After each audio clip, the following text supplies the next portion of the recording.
Are you ready for the snow? What snow? It's coming. It's a coming. I'm in there twice. I'll believe it when I see it. The only actuaries are a lot better at predicting than weathermen. Ah.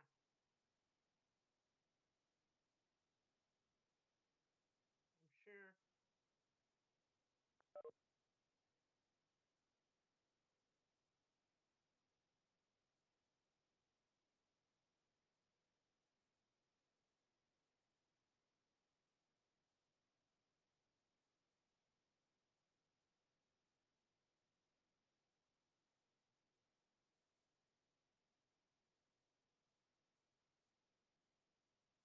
Trying to get the agenda here.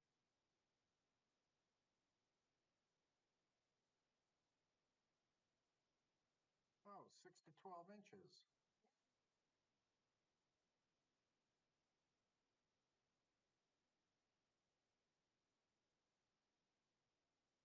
Rick Roberts, do you happen to have the agenda handy?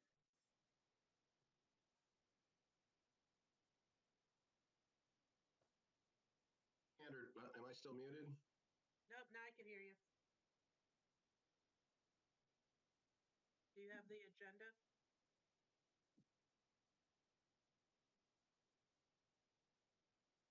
I can pull it up. If you would, I can't jump off and get on the VPN from work, or otherwise it's going to shut my computer off here. So I don't have the agenda in front of me to follow along with our items for tonight. So I was hoping if you could just run the agenda and call out the items as we need them once everybody's on. Okay, I'm going to have to sign back out and sign back in. Okay. I've got them up. Be back in a minute.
Hey, Lisa, I'm just checking you can hear me. Yep, Kathy, I can. How you Great. doing? Good. How about you? Good. Sorry, my co-worker Pat here can't make up his mind if he wants in or out of the room. So if you hear me yowling, I apologize. He's not very respectful of Zoom meetings. Demands my attention. So we do have a quorum right now because we have 3 out of the 5 members present. So being considerate to everyone's time, I think we'll get moving if that's okay with everyone, and if the other two sign in. I know there was some issues about the invite. I resent it out again about 15 minutes ago. So hopefully they can join us. If not, we do have a quorum with the three, with Rick, Kathy, and Jeff. So we can vote on and handle the business that we need to tonight. So I do appreciate everyone's time. Before we get rolling and I turn it over to Rick for his chairman meeting, you're going to see a new face on our Zoom meeting.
And hopefully we can get through the agenda items fairly quickly here and have a good discussion around all of the items that are here.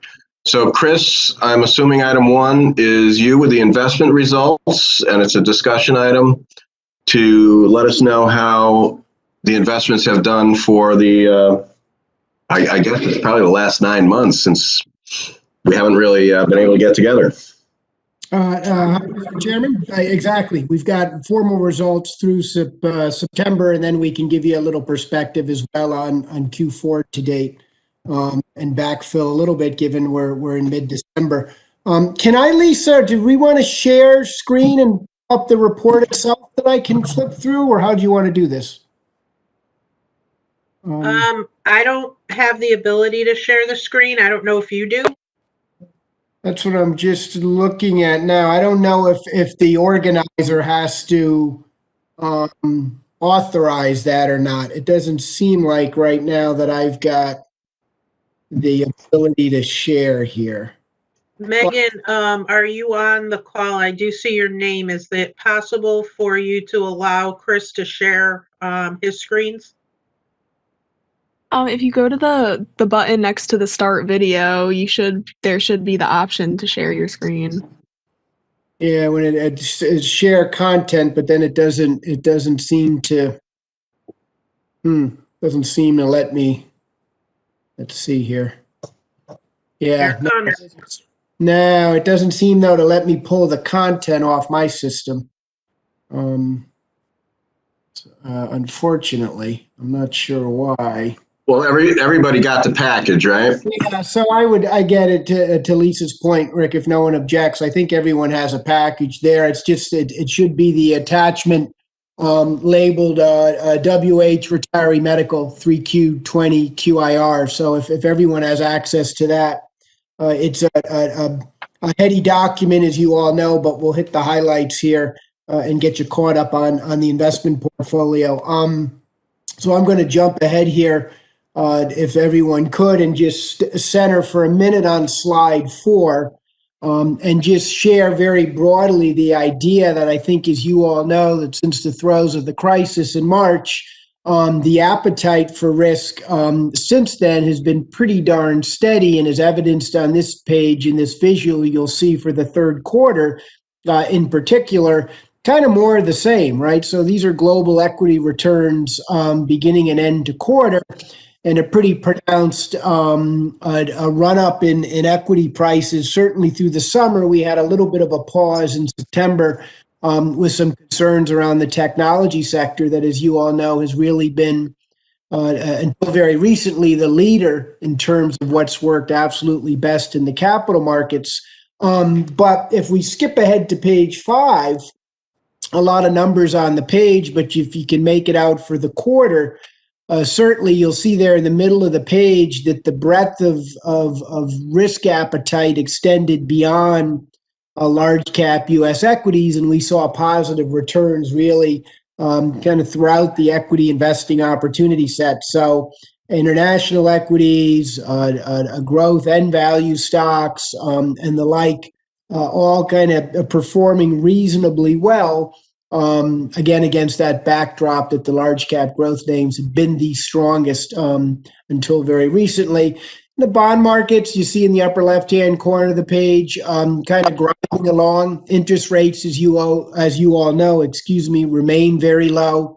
So total, absolute return levels are still fairly modest. And in the quarter, you'll see that the bond markets were up a little more than 0.5%, and on the heels of, and as a result of, the very pronounced drop in interest rates in the first quarter.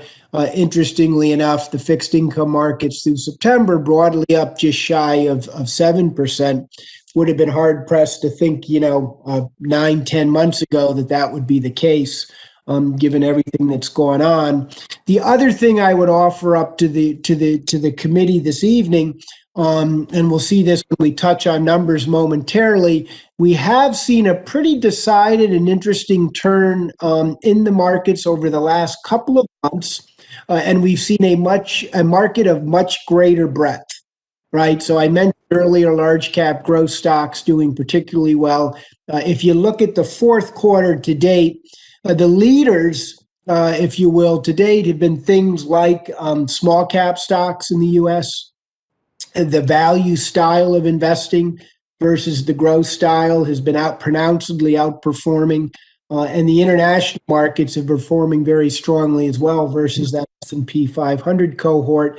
And a lot of the discussion and kind of motivation for that, we think, centers on this idea that we've got lots of stimulus in the system, as you all know, and pronouncements to do more.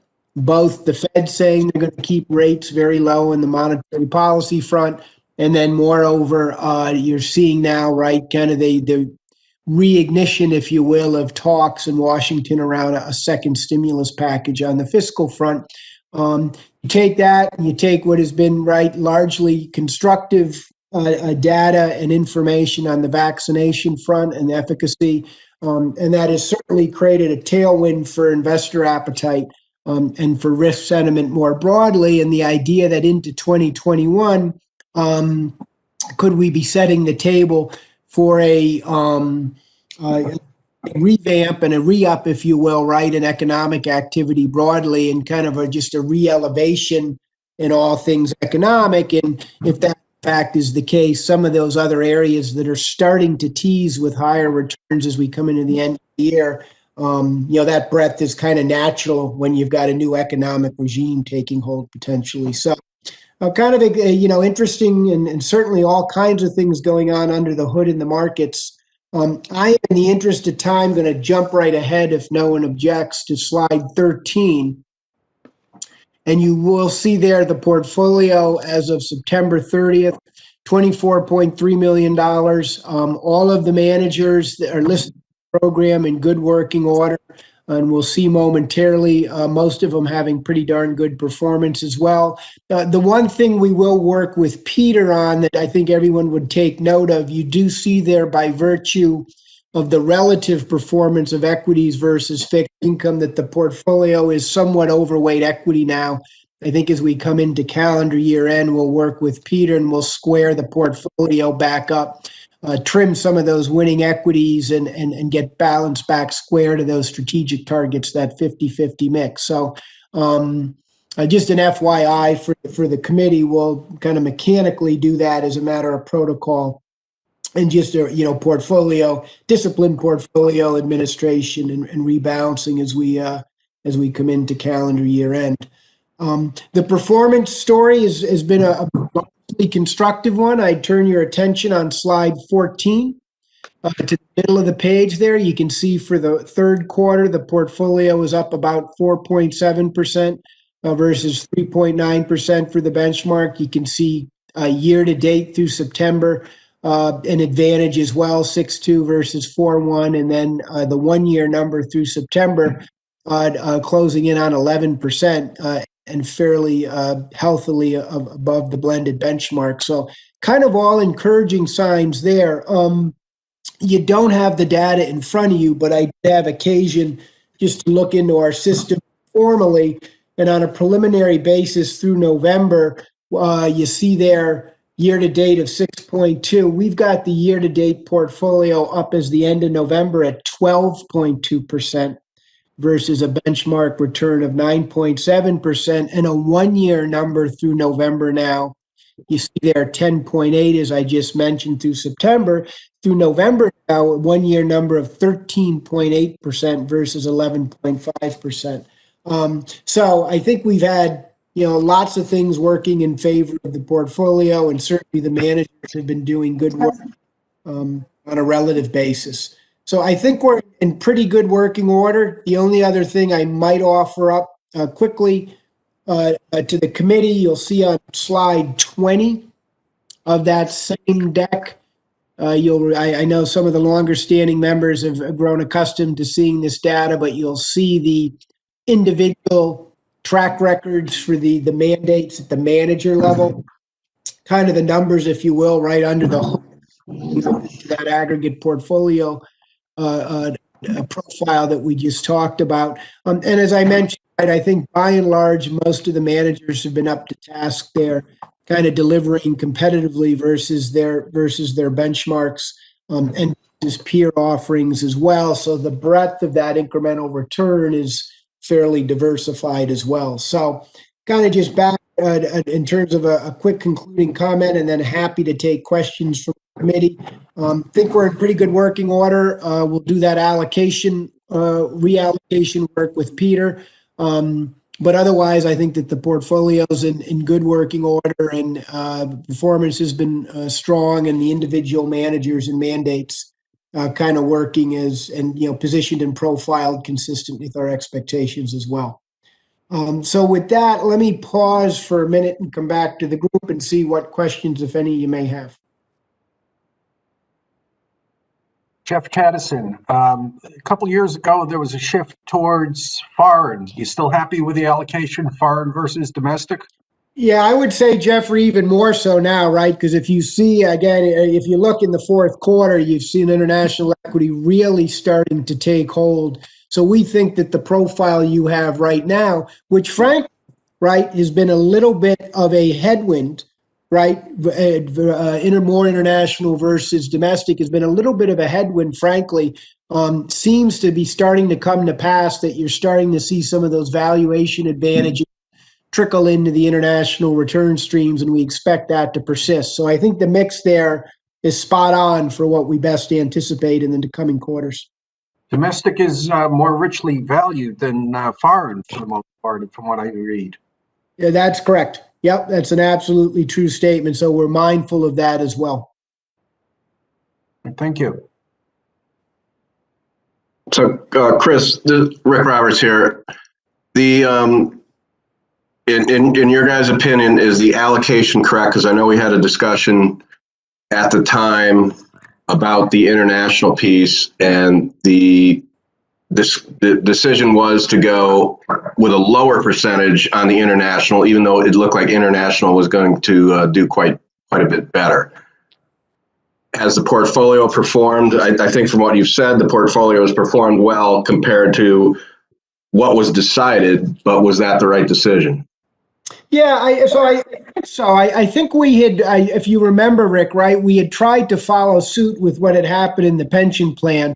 And I think if you remember, we actually made a decision to do a little bit more international equity than the plan originally, the fund originally had allocation to. So if you go back and look in the deck at page 13 there, you'll see the mixture, 20% part of 50% in international, right? So a 40% commitment to international equity. So we think it's meaningful, tangible, and about appropriately sized. The portfolio does still tilt in a little bit to U.S. equity versus the opportunity set. And by that, I mean, right, if you were to look at global equities, they actually have a slightly higher weight in them indicated in your positioning. So I think we've got kind of a nice step and a thoughtful step into more international equity, but not over toward, right, or untoward, I should say. And I think, again, positioned pretty nicely for what we best expect in the next couple of quarters and years. So Euro-Pacific growth, one of the managers, as you know, you did execute with in particular, has been firing on all cylinders and then some, just as a final frame of reference to complete the thought on the question. For the 1 year period ending in September, they're up 15%. That's in line with the U.S. Large cap index, right? So competitive absolute performance there and outpacing the Neuberger-Berman strategy domestically as well, right? So I mean, just maybe a last data point or two to suggest that I think the positioning feels about right. And moreover, the potential, as Jeffrey mentioned, maybe somewhat elevated as well, because you're starting from lower valuation metrics overseas than you are in the US. So if we do get this vaccination, like it seems like globally and worldwide, we do have pledges of stimulus around the world, not just from the Fed, but from their companion central banks or authorities, rather, in central banks elsewhere around the world. And the economy really starts to stabilize in the back half of the year and take off. I think international equity should do pretty darn well. The laggard in the group is really the Harvard Diversified International.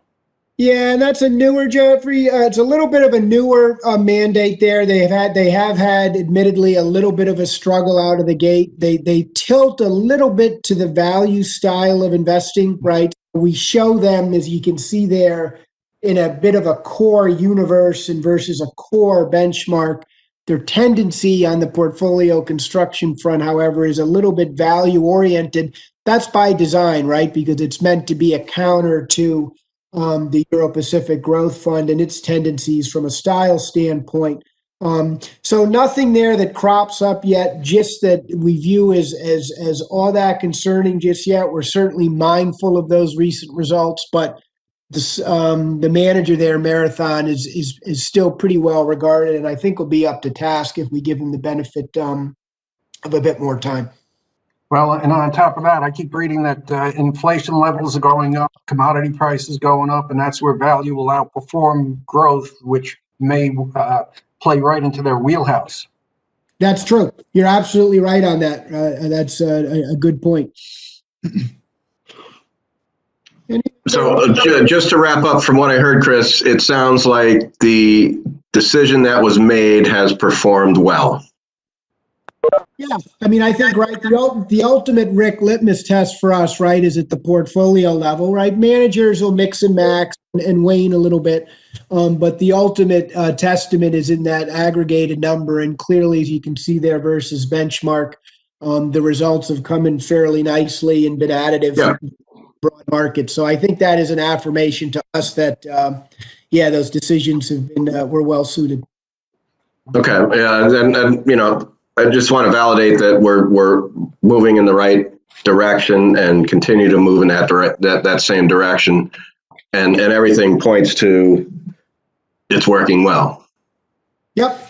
I had mentioned the $24.3 million value at the end of September. When we looked at the end of November, you were up 25 points. million. So the portfolio has added another $1.4 million thereabouts in just the last 2 months alone. Yep. Okay. That's and then just a final question for Rick and Chris.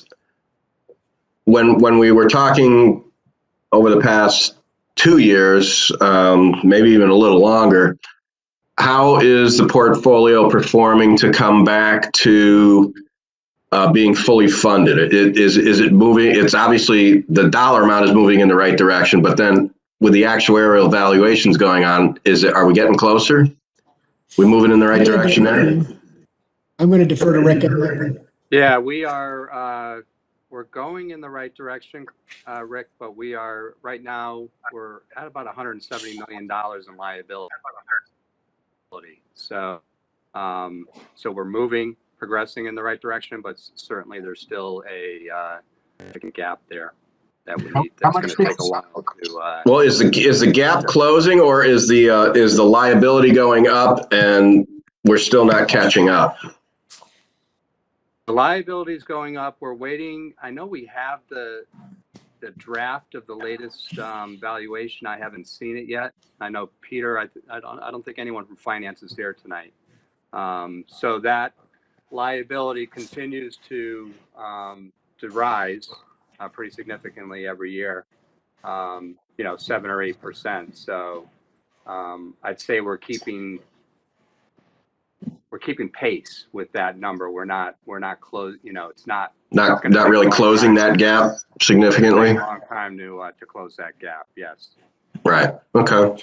What did you say the liability was? That last valuation, I want to say, was around $170 million 2 years ago, if my memory serves. I'd have to pull it up. So there's a big gap there. Yeah.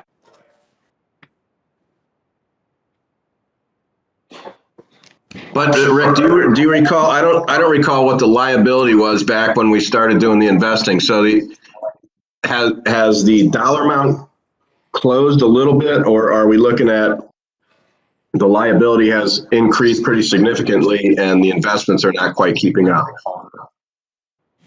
So the investments are doing what they're supposed to be doing in a fund like this, where it's 50. We're maximum.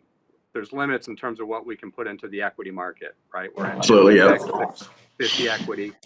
Our liabilities, have grown. When I started here 20 years ago, our liabilities were probably at around $70 million. We probably had about $35 million set aside in this fund. And if you remember the history of what happened back then, we went through a pretty significant amount of time where we drew from the fund, we paid our claims, but we did not put additional contributions into the fund. Right. So we had that Nike curve that we used to call it the Nike curve. Where we were up at 35, we came down to $6-7 million, maybe even a little bit lower than that, and have started to increase that back up over the last 6-7 years. So there is about $145 million gap there. Is that right? There is, yeah. And what are the current contributions, Rick? We're contributing around, and again, I'd have to look it up in the report. I don't have that number off the top of my head. I'm thinking it's around $10 million a year out of the budget into the fund. And what are benefit payments? Again, going off memory here, probably 8-9 million. So there might be a $1 million positive amount that's going into the fund because we're withdrawing the claims out of the risk fund, out of the retiree healthcare reserve fund. So we're paying all of our claims out of that fund, putting about 10 in, drawing out about 9. And again, I'd have to look those numbers up, to be honest with you. I'm going off my memory. Okay. And then just real quick for the newer members on the committee, how does that compare with benchmarking to other towns and states? Still looking pretty good? Yeah, it needs to look better, so I don't want to compare it. Everybody looks generally where we are. If not, probably a lot of folks will pay as you go. So perform a valuation every 2 years, and they will fund the claims out of the general fund. We set up this reserve fund back in 1985. We were progressive at that point, and setting that up before FAS came out, FASB 105 and 106. We were doing that, and long before GASB or anything. So we are in a similar situation in terms of where everyone is right now, but there's a gap that we want to fill, and that's our goal, is to do that. So it's going to take us 30 years to get there, to be quite honest. There's about 2 years right now. Sorry, We realize that, and the hope was that we were going to see a gain every year. So it sounds like there's been some gain. Some gain, yeah. But when you look at 170 million, which is 2 years old now, that number, so it's higher than that now. We're making some progress year over year, but we have some work to do. If you're saying we pay 9,000 in claims and put in 10,000 a year, doesn't get you that far towards 70 million. No, 10 million, Kathy. 10 Oh, million. 10, okay. Yeah. But still, even a million, But a million at a time getting to 170 is not very quick. Yeah. But you won't, to Rick's earlier point, you won't find even a partially, halfway funded retirement plan, I think, anywhere. It's pension plans that were the focus for many, many years, and retiree health was on the back burner until about, 10, 15 years ago, where communities really started to focus on it. So, Right. Real number. Yep. Okay. Thank you, Chris and Rick, for that information. Any other questions from the group?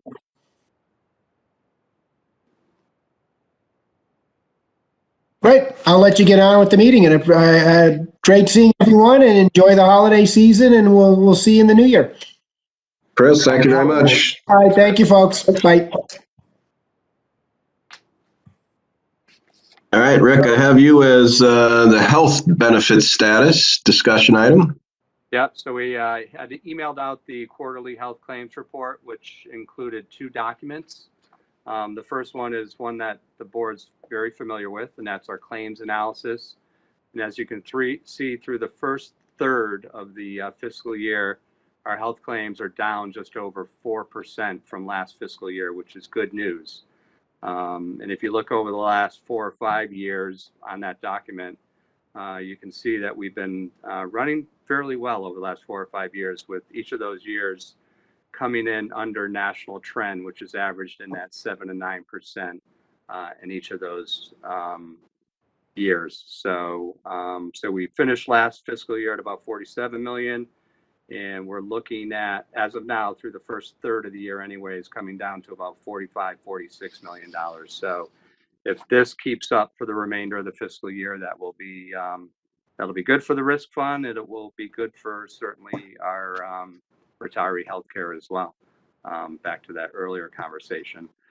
On the second page of the handout, we illustrate our COVID-19 related claims. So when the pandemic started, we had reached out to our carriers to start to track our claims specific to COVID, just to make sure that we understood what, if any, impact that it would have on our risk fund. And as you can see, we've paid out a little bit more than $80,000 in claims since the start of the pandemic. At the bottom of the claims report, we do update new cases per 14-day average per 100,000 population. And you can see that West Hartford, Hartford County, and the state of Connecticut are all in the high risk category, with 43.5, 54.3, and 53 per 100,000. Anything above 25 is considered high risk. So as we see this latest surge in the pandemic, we will continue to monitor our claims, which to date have been insignificant. But we are starting to see more positive cases among our employees and retirees. So we will keep you updated on how this tracks over the next 4, 5, 6 weeks. So we'll give another update in January. I do expect to see that number increase from where it is right now. I'd expect it to go above $100,000, over $100,000 before we, by the time we meet in our January meeting. We have had, so from a risk fund standpoint, it's been very manageable. Operationally, the pandemic has, had an impact on operations, both within the town from a public safety standpoint, and certainly our school operations have seen an impact operationally as well. So we've had over 400 employees have been in a quarantine status in one form or another since the start of the pandemic. And as I said, we have seen a rise in our positive cases over the last few weeks. We're up over 50 total positive cases since the start of the pandemic for employees. So we'll keep you updated on that as well as we move through the holidays and into January. But be happy to answer any questions that folks had related to that. Where are the claims coming from? What departments? So primarily public safety, Jeff. So we've, early on when this thing first started hitting in the spring, and as we rode it through the summer, first responders were often the first folks arriving on the scene of a patient who was in distress, and that certainly has had an impact with our public safety personnel. Now it's a combination of both public safety and folks working in our schools, as we've seen a number of positive cases with our student population as well. Governor Lamont had signed an order back in April or so that anybody who tested positive was covered under workers' comp for some period. Did some of these claims end up in workers' comp as opposed to health? So as of right now, we paid them all out of health. And Lisa, you probably give us an update on the workers' comp if there's been any impact at all. There hasn't been any impact. The presumptive benefit ended back in May for police and fire. We didn't have any positives back then, and any claims that were suspected or like possibly exposed, they were covered under the COVID on the health side, not workers' comp. So we didn't voluntarily just assume or put anybody on workers' comp. They would file a claim, but it's coded right now as a record only. So there really hasn't been any impact on us. I'm expecting at some point we'll probably have a litigated claim. But right now we've been lucky and maintained where we're at with no compensable injuries. Rick, back to the medical view, do you have a sense of what the year's the budget looks like? I would expect in total, even with the COVID, that, and you see that in the trend, I think, but that you'd have lower than expected medical costs in total. Is that what's playing out? Yeah, we are coming in below where we budgeted right now, Kathy. And you made a reference to this. I'm just checking that I understood you right. So to the extent that the claim levels are lower, that excess from the budget would go back into into the fund, the medical fund? So it stays, yep. So what happens, and I know it's on our agenda tonight, but I'm not sure anyone, again, is from finance is here to go through that report, but we end up with surpluses. Like this year, we'll project to have a surplus, and that surplus stays in the risk fund. And we build up that surplus over time. Same thing if we happen to have a deficit. Yeah. We write off the deficit over 5 years. Yeah, so you put the funding, enough funding that is expected to cover claims into the fund, and then you draw out from the fund as you pay the claims. Correct. So if you get a surplus or a deficit, it sits there. Okay, I was making sure I understood. And have we seen any deaths from the COVID from a coverage base?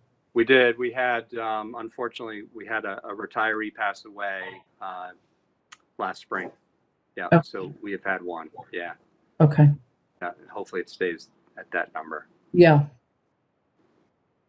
Kathy, there's also, right now, we're looking at the 6 month on the property casualty side of claims, since we're talking about claims. Mhm. And during the height of COVID, the property casualty, the liability side has seen a reduction because people weren't driving during pothole season. They weren't driving, people weren't out walking.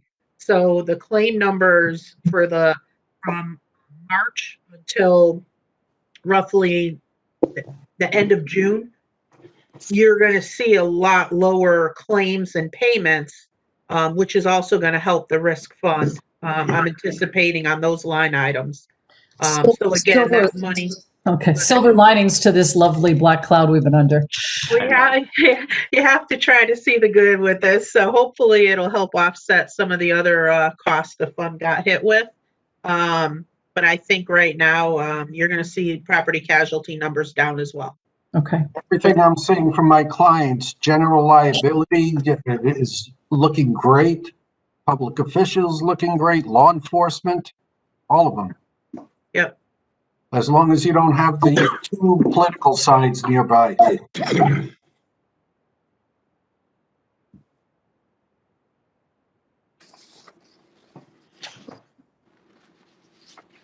Are any other questions on the health benefits status?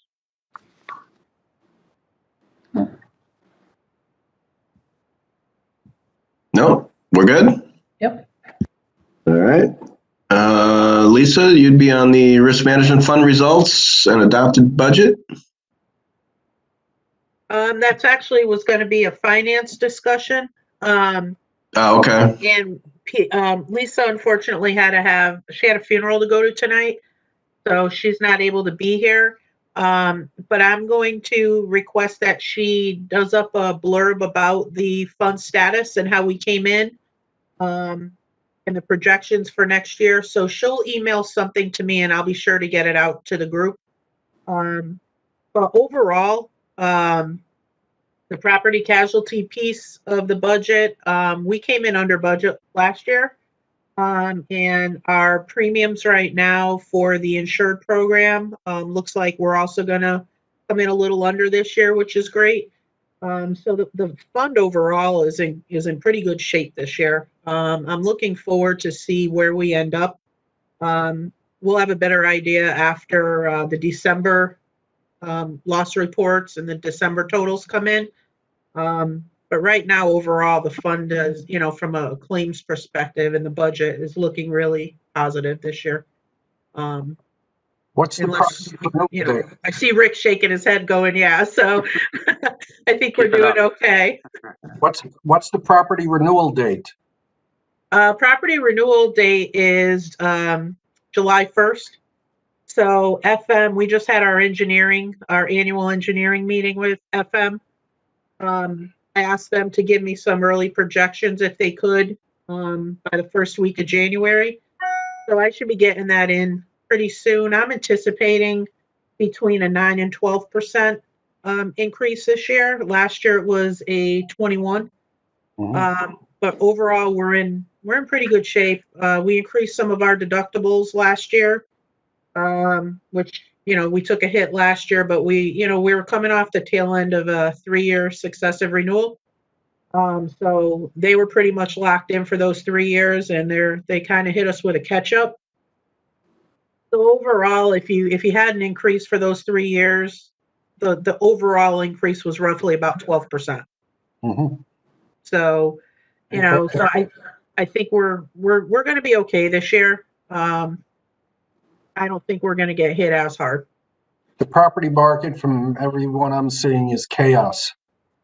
Yeah, they were people I've talked to were up in the 30s and 40% increases last year. So for us to come in with a 21 really isn't that bad. Like I said, coming off that 3-year renewal where we were locked in, could have been a lot worse. We have some things that we're going to be looking at.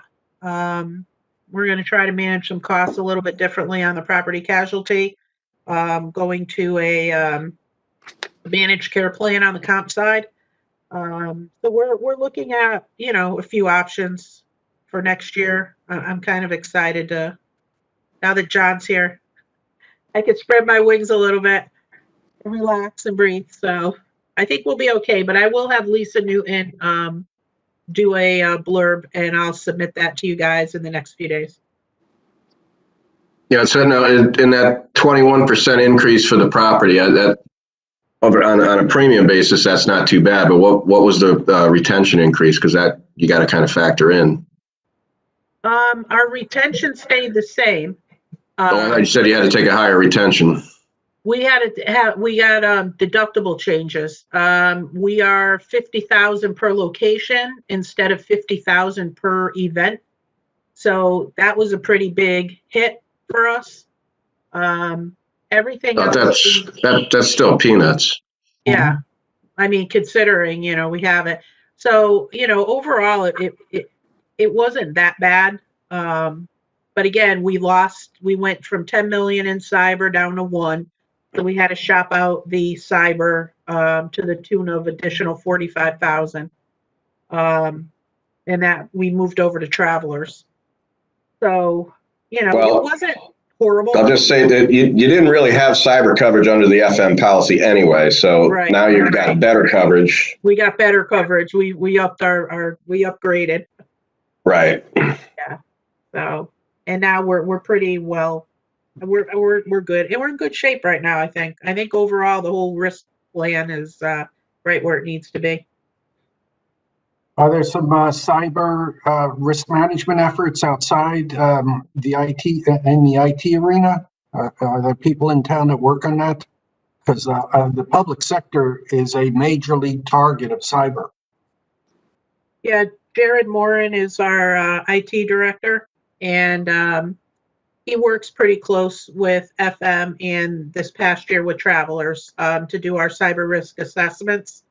So we've had them done with both carriers right now, and they've identified a few areas that we need to be a little mindful of, and I believe Jared has taken that and made their suggested changes. So we're trying to stay on the forefront of everything.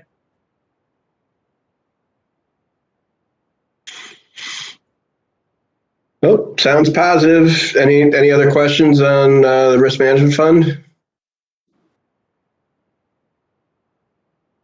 Okay. The retiree health valuation, I think we hit that a little bit before, Rick. Anything else to talk about? No, we'll defer that to January. I know I haven't seen it, but I heard there's a draft out, so I'll check with Peter tomorrow. And we'll get that out to you as well. And then we'll have that for discussion in our January meeting. Okay.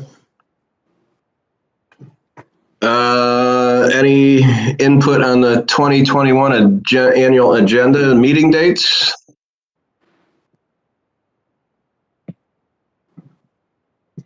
Rick, just so you know, I spoke to the town clerk this morning, and I have to submit my annual notice to them, which typically is signed off by the chairman. They wanted us just to acknowledge that you're okay as the chair having me sign off on the annual agenda that we submitted. So we do have to take a vote on the agenda and the meeting dates. So if everyone could look it over, and then somebody make a motion and then second, please. I move that we accept the agenda for the year. I second. All in favor? Aye. Okay. So Rick, I'm going to sign under my name with your approval. Okay, is that something I can do when I'm down there at town hall one day, or Yeah, do it jointly, or? If you can stop in, I'll be in the office tomorrow if you're around. Otherwise, What time? I will be there from 8:30 to probably 4. Okay. I should be able, I can get there tomorrow morning. Okay. So I may have a problem with November 8th, but that's the only thing I see right now. Okay. That's far enough away. Yeah. I'm lucky I'll be in Del Mar, California. Hopefully you are. Yeah, that'd be great. Okay, Item 6, the appointment and reappointment status. okay. I can, So who is actually on the call from the committee? I know we have Jeff and Kathy, and is it Ian? yes. Yes, Ian, yep. So we have, Bob Hurst there too. Bob Purr is here too. and Bob too. Okay, I can't see who's on the meeting. How you doing, Bob? Good, Rick, how you doing? Awesome. So we've got 5, and that's the full committee right now, right? Because, Yes. I can't remember. There's Board of Ed a, has an appointment. yeah, there's a Board of Ed vacancy. Okay, so we need to fill at least one spot. And then my spot, I believe my term ends the end of the month, right? Yeah, your term ends the end of the month. You can stay on voluntarily until somebody is appointed in your place if you're willing to do that. So that's totally up to you, but if you're willing to stay on until an appointment is made, you just need to let me know and I'll notify Essie, the town clerk, and they will put you in as a temporary until then. Well, I'll ask the committee if that's the route people would like to go. So moved. I can definitely stay on, and as long as somebody's willing to kind of at some point step up, sometime in the 21st century, hopefully. Well, we still have to vote on a chair and a secretary. So if you choose to stay on, Rick, we would still need to vote in a chair and secretary for this coming year. Okay. Well, again, I don't know the procedures. So that's what we need to try and figure out. Yep. If anyone is willing to step up as chair, speak up. If somebody wants to be the secretary, we do need to fill both positions. So, and you have to be voted on. How much time commitment is there to being the chair?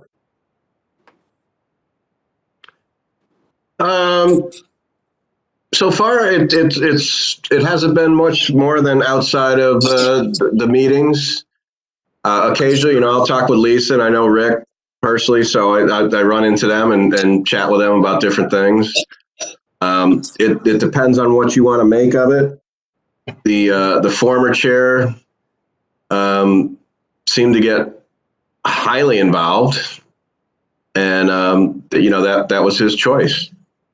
So if something comes up, and Lisa and Rick, please add to this. It's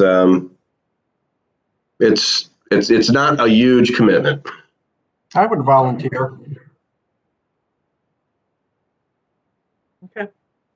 Well, Jeff, I think you've been the longest standing member, so that would make the most sense too, because you have the most knowledge of everything that's gone on. And then in the transition, if you and I can work together, I can just fill you in on what things might be still open a little bit from the past, like some of the questions on the retiree health valuations and how that's moving along. So we can transition that very easily. It's a sad statement, but yeah, I think I might have seniority. You are. From my read, you are. Anyone else? Or are we all in favor? Sounds good to me. Yes. Okay. You're it, Jeff. Uh-oh, the Electoral College has spoken. We count votes. Come on. So I do need somebody else to step up to be secretary. Secretary typically takes the minutes. We'll send them to me. Or the clerk will be John eventually. And we distribute them. So if anyone would be willing, we also need somebody to step up to be secretary. Please. I guess I can do that. Okay, Bob. Thank you. Everybody okay with Bob? Perfect. Thanks, Bob. All right. Okay, so Rick, are you willing to stay on or are you done? I'm willing to stay on. You just let me know the time that you want me, and Jeff will work together and Bob Okay. to just coordinate how things have worked in the past. And if there's a way to step back on as a member, I think it's good for other people to step up and do things. If I can step back on as a member and just be a participating member, I can do that too. Okay. You may be able to, even if it's not as a member, you can still stay on at, as it's a public meeting as a resident volunteer. So you could still be involved in the committee, just not a voting member. I think you have to have 1 term break. So it may be a 3-year, I'll check on it, Rick, but I think it may be a 3-year break before you can actually become an official member again. As you recall, John Davison was a member years ago, and then he was brought back as a member, 15 years later. Well, I think quite honestly, I think he was the chair in like the 80s. Yeah, before I started working at the town, he was the chair. So that was like the tail end of the 80s. Right. So I don't want to, I'll participate in whatever way the committee thinks I can be of value. That's great. Thanks, Rick. I appreciate that. I'll let you know. I'll check with Essie. Okay.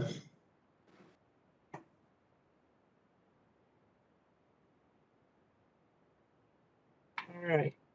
So Lisa, I'll try and stop by tomorrow. I should be able to I'll be in the food pantry tomorrow, and I'll stop up. Sounds good. Thanks, Rick.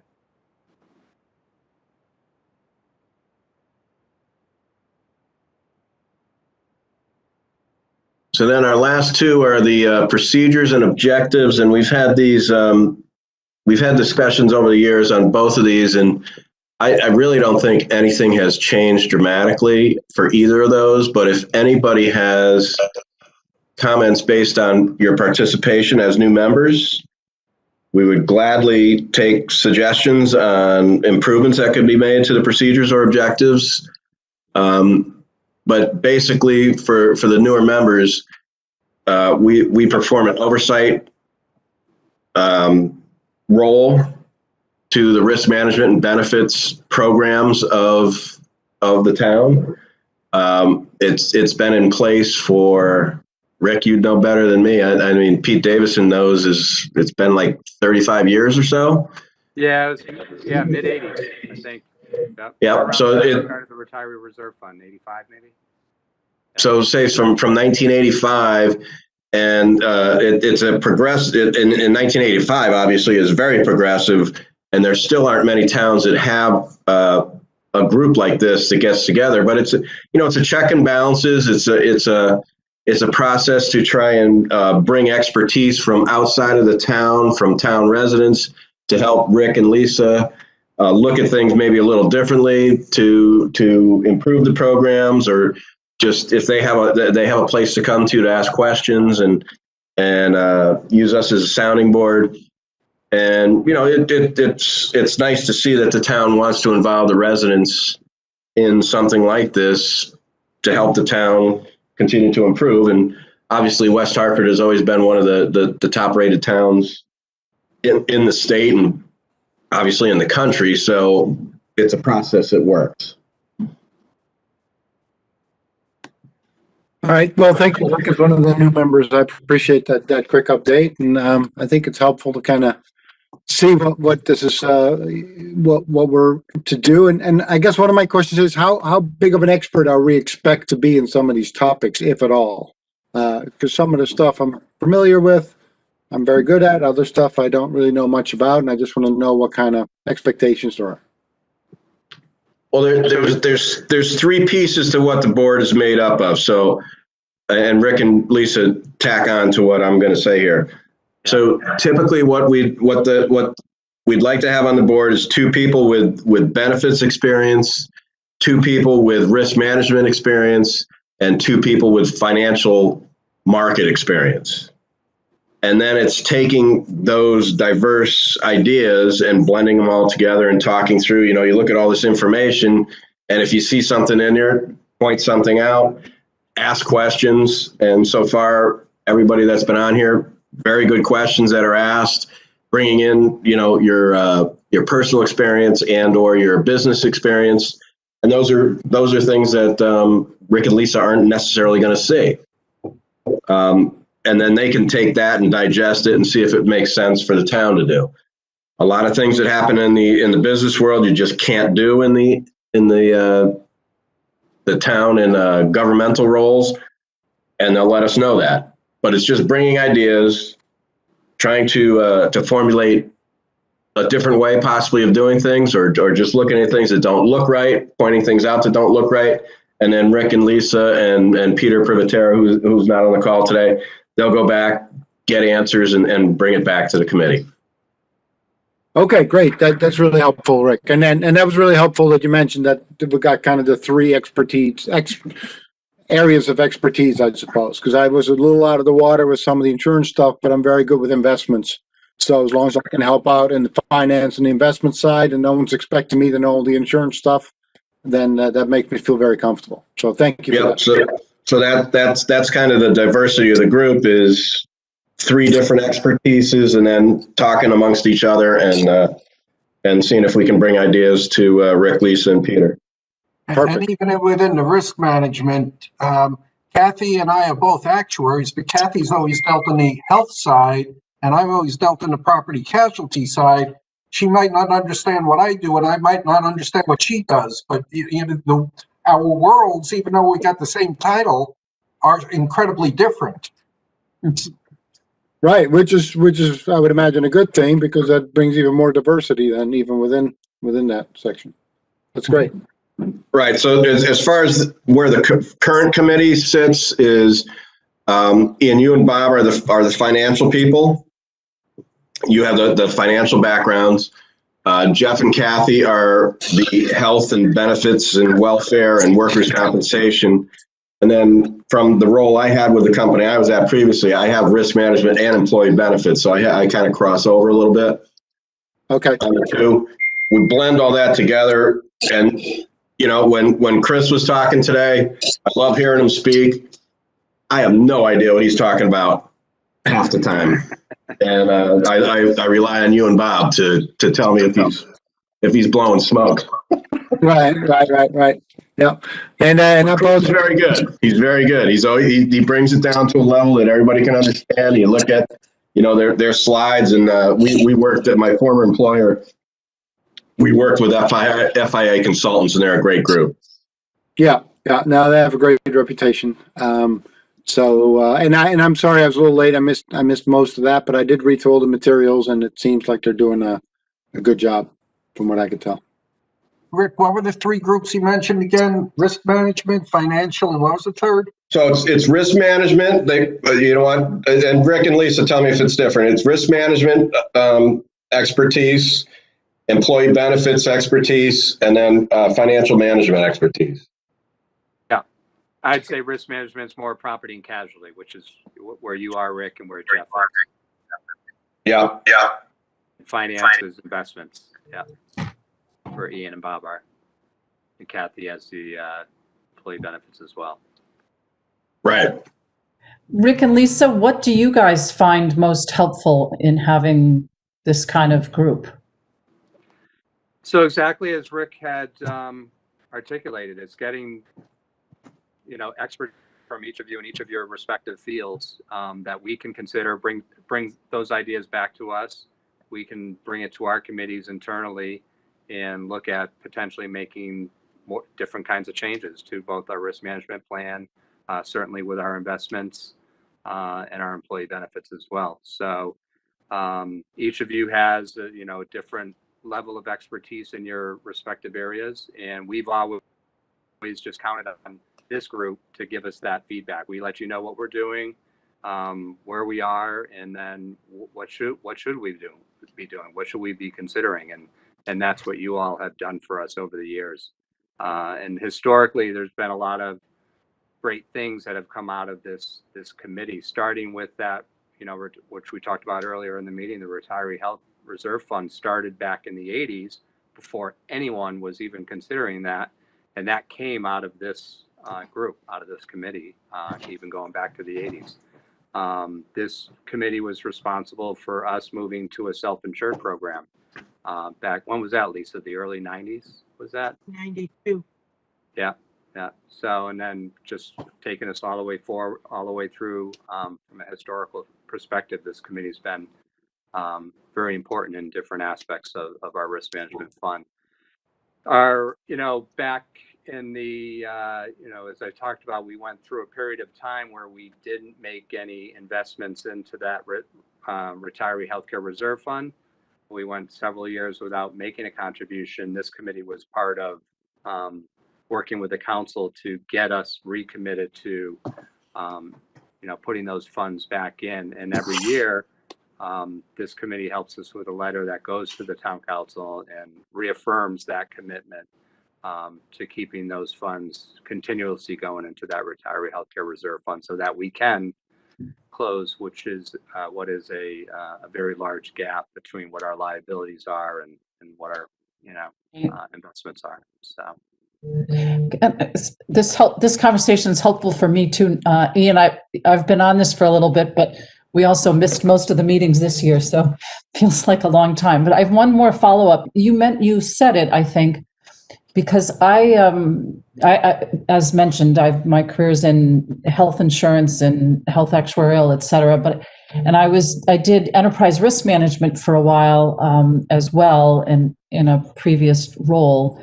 But when you talk about risk management, you think of it mostly in the property casualty space of protecting against property and casualty claims. Is that right? Yeah. From my perspective, and probably Lisa's, we look at it we look at more diversely. I think the universal term out there, like risk management, is property and casualty. We look at our risk management across every, property and casualty, workers' compensation, our self-insured program, our healthcare, our retiree healthcare. So it runs the spectrum for us internally. That's enterprise risk management across the whole enterprise. Well, it does get closer to that. That would look also at reputational risk and risk of ruin and other kinds of things, which I haven't heard be part of the conversation. I don't know if it's supposed to be, and I don't know that there's as big of a deal, right? It's in a town, but. Well, to your point, Kathy, on the township side,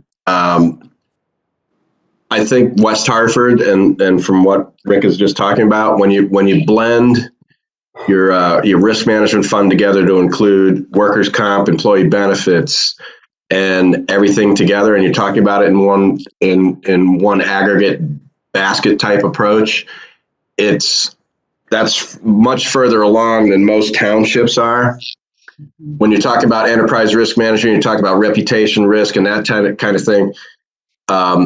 It's a little different on the town side, and it goes outside of company enterprise risk management, because everything for townships is based off of your bond rating.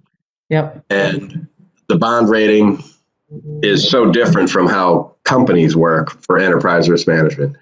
Right. So I agree that, and I would just say that the discussions that we have, that it includes employee benefits and risk management, is an aggressive approach, or a forward-looking approach for a township compared to what you're going to see around the country. Excellent. Thanks.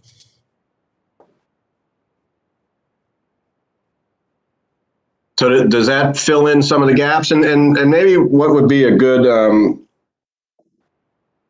discussion item for January is to further discuss some of these things, Rick and Lisa, on what this committee is about.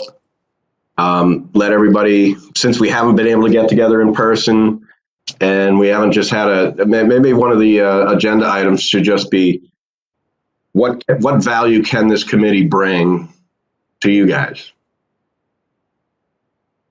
Sure.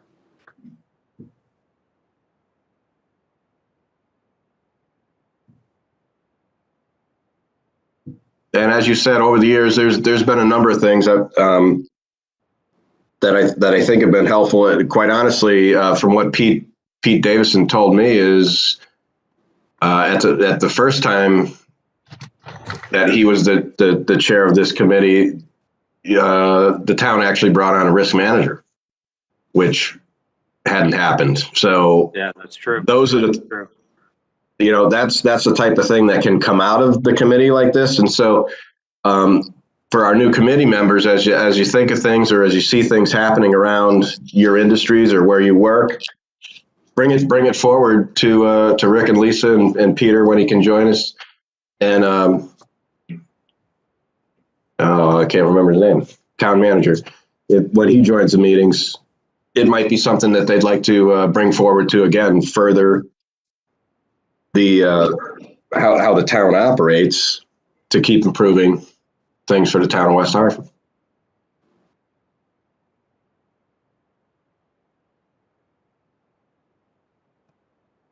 So are there any other action items? Lisa, I'll stop in tomorrow and you can let me know what we need to do to just wrap things up. Okay. For the committee going forward. And I think we're good to go. Any other questions? I was just going to comment that I think it's good that we figured out how to do Zoom meetings, at least from a risk management point of view. And as a contingency plan, it seemed kind of silly that we couldn't meet because there was a pandemic. I'm like, wait. So I'm glad we figured that part out. But there was I don't know, was there something that had to be changed in the town's rules about it in order to allow us to do it this way, Lisa? Is that what? Yeah, originally there was. Yeah, well, the governor orders, right, Rick, that the governor orders allowed for it. And as long as we, still have our quorums, we still vote, we still have to post minutes. It is open to the public. If somebody did want to access the Zoom meeting, they can. It is posted at the town clerk. And they can request to be part of the meeting and they would get the link like we all have. And the extension was put in place to allow it to continue until they say otherwise. Okay. So it's been effective. And since the town hall technically is close to visitors, we've been left up to those decisions to make internally. Yeah. So we really don't have a choice right now. Well, that's good. I'm glad it worked out. Yeah, me too. So if there's anything else, shout it out. Otherwise, we'll do a motion to adjourn. So moved. Second. All in favor? Aye. Still All right. See everyone. Thank you, everybody. Thank Yeah. you. Have a great holiday. Happy Have a great holidays. everyone. Stay safe. Thank you. Take care. Bye-bye. Bye-bye.